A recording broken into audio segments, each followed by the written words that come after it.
The observation deck of the Galactic Coalition station hummed with its usual activity. Luna pressed her forehead against the transparent aluminum viewport, her breath fogging the surface as she gazed at the swirling nebula beyond. It had been 3 years since humanity had joined the Coalition, and still, the vastness of space left her breathless.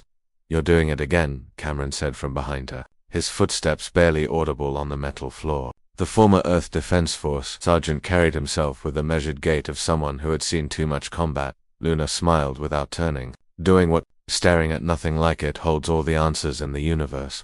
Cameron moved beside her, his reflection appearing in the viewport. Even after retirement, he maintained his military posture, shoulders back, spine straight.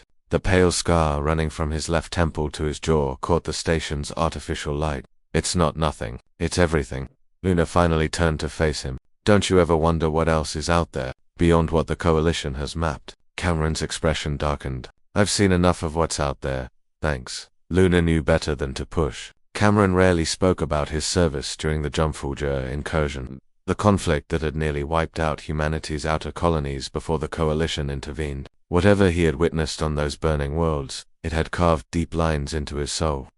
"Come on," she said, linking her arm through his. "The Zelenary delegation is presenting their findings on the ancient ruins. Might be interesting." They made their way through the curved corridors of the station, passing beings from dozens of species, the crystalline Voth, the gaseous Nephrim contained in their environmental suits, the towering crag with their 4 arms and chitinous plating. Humanity was still the newcomers here, the young species that had barely escaped extinction.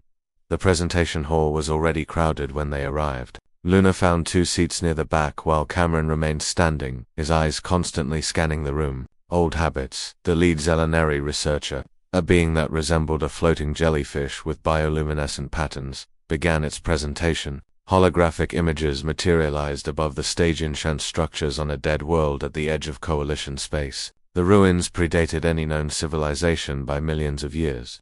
"Fascinating, isn't it?" Luna whispered. "To think something was building cities when our world was still molten rock." Cameron grunted, unconvinced. The presentation continued, showing artifacts and inscriptions the team had recovered. Then the researcher displayed an image that made several species in the audience gasp, a wall covered in symbols, clearly depicting some kind of catastrophic event. "We believe this civilization was destroyed by what they called the Silence," the Zelenary explained, its translation device rendering its thoughts into galactic standard, "an entity or force that consumed entire worlds, leaving nothing but no," Cameron said, his voice cutting through the researcher's words. The entire hall turned to look at him. Luna grabbed his arm. "Cameron, what no? Look over there." Cameron pointed at a detail in the corner of the holographic image, his hand trembling. His face had gone pale, his jaw clenched so tight Luna could see the muscles working beneath his skin. The researcher magnified the section Cameron indicated. It showed a smaller inscription, separate from the main narrative. The symbols formed the crude shape of something, a vessel, perhaps, or a creature. But what made Luna's blood run cold was the smaller marking beside it, a symbol she recognized, that it was the same symbol that had been burned into the hulls of human ships during the incursion, the mark every survivor remembered from their nightmares. The hall erupted into confused chatter. Cameron stood frozen, staring at the image as if he could will it out of existence. "That's impossible," a crag officer said from the front row. "The incursion was 13 years ago. These ruins are millions of years old." "Exactly," Cameron whispered, so quietly only Luna could hear. "We thought the Jumfuja were just another hostile species. Pirates, raiders, raiders, raiders."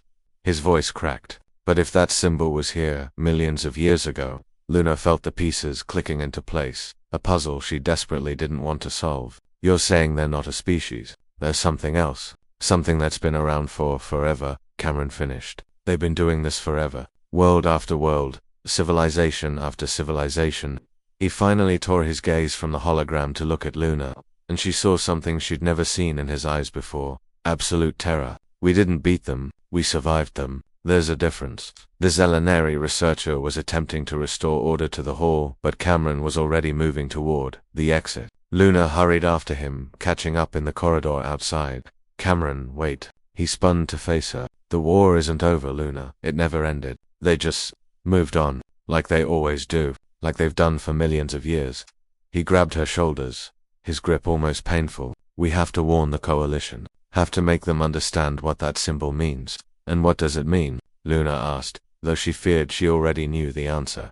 Cameron's expression was haunted. It means they're coming back. They always come back. And when they do, he trailed off, his gaze distant, seeing things Luna couldn't, memories of burning colonies, of ships torn apart in the void, of screams that echoed across the radio before cutting to silence. Luna looked back toward the presentation hall, where the ancient warning remained displayed for all to see, a message carved in stone by a civilization long dead, trying desperately to warn whoever came after them.